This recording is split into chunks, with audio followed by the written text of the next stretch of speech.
이제 뭐 이스라엘의 마지막 남유다죠. 남유다의 마지막 왕 시드기야까지 오늘 이야기가 나오는데 새 왕이 등장을 하죠. 여호야김 왕, 그리고 그의 아들 여호야긴, 또 숙부 작은 아버지인 거죠. 그 야김의 동생 시드기야가 이렇게 차례로 이렇게 왕이 되는 내용이 오늘 열왕기하 24장의 말씀에 기록이 되어 있는데, 먼저 1절, 2절 그 내용이 여호야김이죠. 여호야김 시대에 있었던 이제 바벨론의 유다 침공에 관한 기록인데, 계속 바벨론 나오지 않습니까? 바벨론은 총 4번에 걸쳐서 남유다를, 그러니까 이스라엘을 침공을 하고 유다를 멸망시키는데, 이 중에 1차, 2차가 여호야김 시대에 있었다고 이렇게 이야기를 해요.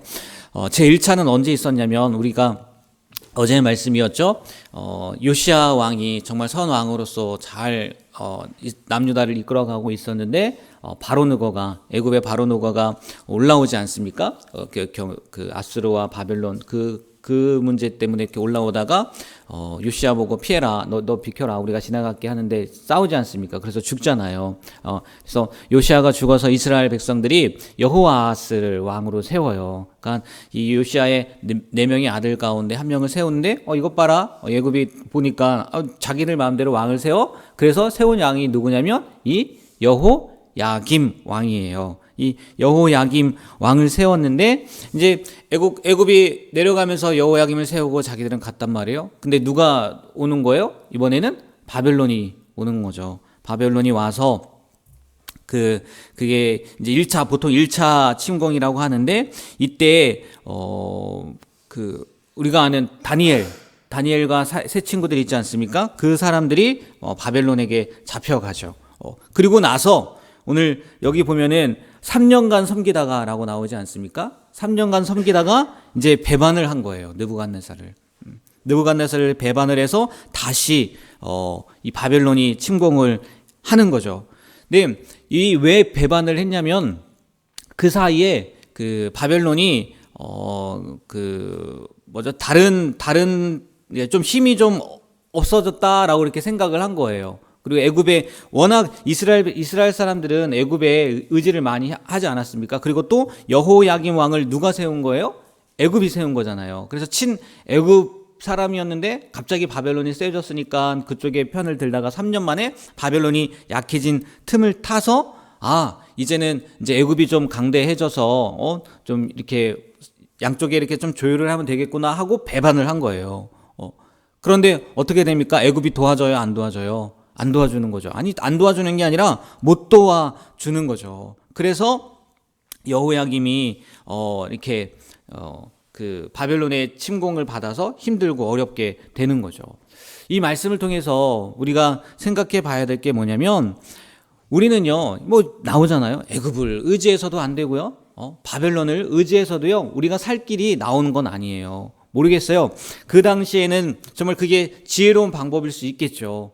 강대국 사이에 있으니까 어쩔 수 없는 거 아니겠습니까? 강한 편을 의지해야 되고, 또 그것으로 말미암아 잘 조절해야 되는 거, 이걸 뭐 지혜라고 할 수도 있겠지만, 우리가 명심해야 될 것은 뭐냐면, 신앙인으로서, 하나님을 믿는 사람으로서 우리가 늘 생각해야 될 것이 뭐냐면, 사람은 결코 의지해야 될 대상도 아니고 신뢰할 만한 존재가 아니라는 거예요. 아무리요, 애굽이 걱정하지 마, 내가 지켜줄게, 이렇게 철석같이 약속을 했다 할지라도요, 바벨론이 강대하니까 또 애굽에 또 다른 문제가 생기면 그거 도와줄 수 있어요, 없어요? 못 도와준단 말이에요. 도와주고 싶어도 못 도와줄 수가 있는 경우가 얼마든지 있다는 거죠. 약속을 지키고 싶어도 못 지킬 수 있는 경우가 생길 수 있다는 거예요. 그만큼 사람은 다 연약한 존재라는 거죠. 그럼에도 불구하고 힘이 있어 보이니까, 능력이 돼 보이니까 사람을 의지한다면 아마 하나님께서요, 굉장히 서운해 하실 거예요. 나만 의지한다며, 나만 바라본다며, 왜 의지해? 그리고 어떤 경우는요, 하나님께서요, 일부러 그 의지하는 것들이 무너지게 하는 경우도 있더라고요. 오늘 이 남유다의 마지막 이 상황들을 보면서, 바벨론도 마찬가지고, 뭐 그 전에 아수르도 마찬가지겠죠. 애굽도 마찬가지고, 이들이 의지해야 할 대상은 그 나라가 아니라 하나님이었는데, 그것을 잊었던 것을 우리가 바라보면서 우리의 삶 가운데에도 나 하나님만 의지한다고 하고 하나님만 믿는다고 했는데 난 누군가에게 힘을 벌리거나 아니면 누군가를 의지하거나 누군가를 신뢰하는 삶을 살고 있지는 않나. 아니 나의 마음 가운데 그런 모습들이 보이지 않나. 한번 점검해 보시고 오직 하나님만을 신뢰하고 하나님만을 믿고 하나님만을 의지하고 나아가는 우리 중앙교회 모든 성도님들이 되시길 주님의 이름으로 부탁드립니다. 이거는 여러분뿐만이 아니라 저도 마찬가지겠죠. 목회하는 일에서 너무 사람을 의지한다고 하면 아마 하나님께서 왜 너 사람 의지하니 할 거예요. 이건 누구에게나 다 마찬가지일 것 같아요. 그리고 다음으로요. 10절 12절 말씀을 보면 이제 이 여호야긴이 바벨론을 배신했다가 이 바벨론의 침공을 받아서 사로잡히는 일이 생겨요. 그러니까 여호야김의 아들입니다. 아들도 똑같은 거예요. 똑같은. 아마 이게 바벨론이 침공한 게 그 아버지의 배신 그런 것 때문에 그럴 수 있을 거다라고 얘기를 하는데 이 참 역사라는 게 그런 것 같아요. 늘 힘의 논리가 지배하는 것 같아요. 예전에는 애굽이었다가 또 잠깐 아수르였다가 그리고 또 이번에는 바벨론. 강자가 약자를 지배하는 거. 이게 세상의 이치라고 하긴 그렇지만 세상사가 다 그런 것 같아요. 우리나라도 그래서 이 강대국 사이에서 어느 편에 드느냐에 따라서 많이 그런 모습들이 보이지 않습니까? 그런데요, 이런 힘의 논리는요, 세상에서만 적용되는 것이 아니라는 거예요. 영적인 세계에서도 그렇다는 거예요. 무슨 얘기냐면, 만약에요, 우리도의 영적인 힘이 약하다. 그러면 누가 우리를 지배하려고 하겠어요? 사단이 지배하려고 하겠죠. 사단이 늘 우리를요, 정말 때를 지켜보면서 때뿐만이 아니죠. 언제든지 내가 너 빈틈만 보이면은 들어갈 거야. 이런 마음으로 사단이 우리를 지켜보고 있는 거 아니겠습니까? 그러니까 우리의 연약해진 틈을 타서 언제든지 사단은 들어올 준비를 하고 있다는 거예요. 그러니까 만약에 우리가 그런 영적인 강함이 없다면, 영적으로 무장하고 있지 못한다면 언제든지 넘어질 수 있고 언제든지 무너질 수 있다는 거예요. 그러면 우리의 강함은 어디에서 나오냐는 거예요. 당연히 우리 안에 계신 하나님의 능력으로 말미암아 강함이 나오는 거겠죠. 근데 그 강함이라는 것이요, 결국은 무엇을 통해서 나오냐면요, 거룩과 순종을 통해서 나오는 거더라고요. 거룩과 순종을. 우리가 하나님 앞에서, 아니 또 세상 사람들 앞에서도요, 늘 거룩한 모습, 다른 말로 구별된 모습으로 살아야 될 것이고, 다르네? 그렇지 않습니까? 사단이 봤을 때도 얘는 다르네? 빈틈을 보고 있는데 빈틈이 안 보이는 거예요. 그리고 이 거룩한 모습뿐만이 아니라 우리의 능력이 어디에서 나오냐면 순종할 때 나오는 거 아니겠습니까? 하나님이 말씀하시는 대로, 하나님께서 명령하시는 대로. 그럴 때 우리에게 진정한 능력이 나타난다는 거죠. 어떻게 우리가 강해질 수 있냐? 다른 게 아니라는 거예요. 하나님의 말씀도 당연히 순종해야 되는 거고, 또 우리의 삶 가운데에서 거룩한 모습으로 살아가야 될 줄 믿습니다. 이게 영적인 세계에서도 이게 강한 자가 약한 자를 어떻게 지배한다는 거는요, 당연한 거예요. 그래서 예수님께서 귀신을 쫓아내실 때도요, 그런 얘기 하셨잖아요. 예수님이 하신 얘기는 아니죠. 바리새인들인가요? 바리새인들이 귀신의 힘을 빌어서 예수님이 귀신을 쫓아낸다, 바알세불의 힘을 빌어서 쫓아낸다라고 이렇게 이야기를 하지 않습니까? 그때 예수님이 이야기를 하잖아요. 강한 자가 약한 자를 잡는 것처럼 이렇게 말씀을 하셨잖아요. 이게 영적인 세계도 마찬가지라는 거예요. 우리가 늘 거룩함으로, 구별됨으로 살아가고 또 하나님의 말씀에 순종함으로요, 우리가 영적으로 늘 강하게 서 있을 수 있는, 약해지지 않는 우리의 모습이 되길 주님의 이름으로 축복합니다. 그리고 마지막으로요, 이 시드기야가 잠깐 나오긴 해요. 간단하게 나오긴 하는데 이 마지막 왕이지 않습니까? 시드기야가 남유다의 마지막 왕이란 말이에요. 예레미야서에 보면은 좀 더 많이 등장을 하죠. 예레미야와 시드기야의 그 이야기들 통해서 많이 등장을 하긴 하는데, 이 시드기야가요, 나쁘기만은 한 건 아니었어요. 시드기야를 보면요, 그래도요, 이스라엘 백성들에게 관심이 있기도 하고, 또 예레미야도 듣잖아요. 예레미야 말을 들으려고 하는 사람이었던 건 아니겠습니까? 그래서 어떤 문제가 있을 때 예레미야를 불러서 이거 어떻게 되는 거야? 이렇게 묻기도 하고.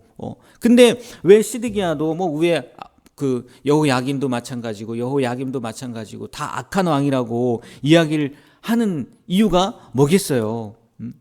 이 시드기야는요, 그렇게 관심은 있었을지 모르겠지만 하나님의 뜻을 알기 위해서 예레미야를 불러서 야, 하나님의 뜻이 어떤 거냐 이렇게 했을지는 모르겠지만 중요한 건 뭐냐면요, 그 이야기들을 뭐 하는 거로만 끝난 거예요? 듣는 거로만 끝난 거예요. 듣는 거로만. 그 말씀을 들었으면, 예레미야의 말을 들었으면 뭐 해야 되는 거예요? 움직였어야 된단 말이에요. 행했어야 된단 말이에요. 근데 이 사람 눈치 보고 또 백성들 눈치 보고 그러느라 하나님의 말씀을 듣지 않았다는 거예요. 여러분 생각해 보세요. 노아도요, 하나님의 말씀을 들었어요. 무슨 말씀을 들어요? 방주를 만들어라. 들었단 말이에요. 만약에 노아가요, 그걸 듣기만 하고 행하지 않았다고 한번 생각해 보세요. 노아가 구원받을 수 있었겠습니까? 구원받지 못했을 거란 말이에요. 우리가요, 항상 그리스도인으로서 항상 염두에 둘 것은 당연히요, 사람들의 의견보다 사람들의 뜻보다 하나님의 뜻일 거란 말이에요. 하나님의 생각이 어떤 게 하나님의 생각인지, 하나님의 뜻이 어디에 있는지 이걸 발견하는 거고 이걸 깨닫는 걸 거란 말이에요. 그건 뭐 중요해요. 근데 그것만으로 끝나면 돼요? 안 돼요? 안 된다는 거예요. 하나님의 뜻을 깨달았다면, 하나님의 말씀을 들었다면 어떻게 해야 돼요? 행해야 된다는 거예요. 오죽했으면 야고보 사도가 정말 믿는다고 하면서, 그 당시에 사람들이 그런 거예요. 믿는다고 하면서 그들의 삶 가운데에서는 행함이 안 보여요. 아니, 믿는다면 그 말씀대로 살아야 되는데 말씀대로 사는 모습이 안 보이는 거예요. 그러니까 야고보 사도가 뭐라고 얘기합니까? 행함이 없는 믿음은 죽은 믿음이에요. 너희들 그렇게 믿음 많다고 하는데, 하나님의 뜻을 안다고 하는데 그 하나님의 뜻대로 행하지 않아? 그럼 결국은 뭔지 알아? 죽은 믿음이야. 죽은 믿음을 가지고 뭘 할 수 있겠어요? 그런 얘기가 있더라고요. 만약에 시드기야가 그 당시에 예레미야의 말을 듣고 회개하고 고치고 막 움직였다. 그러면요, 이 바벨론의 그 완전히 멸망당하는 그런 것이 더 늦춰질 수도 있었을 것이다 라고 이야기를 하더라고요. 왜? 하나님이요, 과거의 삶을 보면요, 충분히 그러고도 남는 하나님이니까요. 왜? 회개하면 뭐해서 하나님께서 용서해 주시니까요. 기회를 다시 주시니까요. 우리가 하나님의 뜻을 깨달아야 된다는 거 너무나 잘 알아요. 하나님의 뜻이 먼저라는 거 잘 알아요. 근데 그것뿐만이 아니라 그것보다 더 중요한 건 뭐냐면, 뜻을 알았다면 뭐 하는 거예요? 행하는 거. 오늘 하루 하나님의 뜻을 발견하는 것뿐만이 아니라, 하나님의 뜻을 깨닫는 것뿐만이 아니라 그 깨달음을 실천할 수 있는, 행할 수 있는 귀한 하루가 되길 주님의 이름으로 부탁드립니다. 네, 기도하겠습니다. 하나님, 남유다의 마지막 왕들의 모습을 통해서 또 우리의 모습, 또 우리가 어떠한 모습으로 살아가야 되는지 보게 됩니다.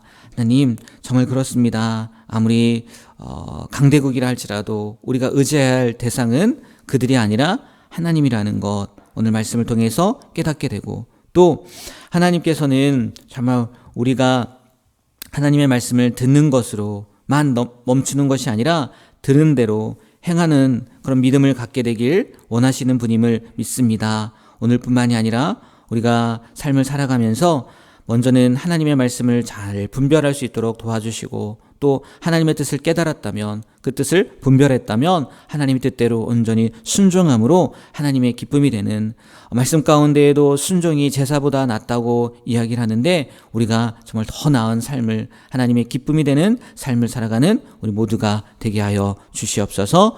예수님의 이름으로 기도합니다. 아멘.